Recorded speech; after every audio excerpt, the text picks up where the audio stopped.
আমি কি বলবো বলো? আমার ছোটকালের স্মৃতি যদি মনে করি, আমার খাতার পাতা লিখতে গেলে লিখতে লিখতে কলমের কালি শেষ হয়ে যায়, তবুও খাতার পাতা শেষ হয় না, খাতার পাতাটা শূন্য থেকে যায়।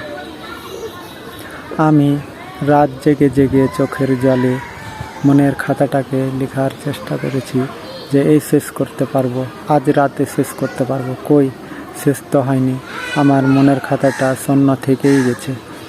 আমার দুঃখ কষ্টকে সাথী করে আমি এখন অনেক দুঃখে থাকলেও বলছি আমি একা সুখে আছি।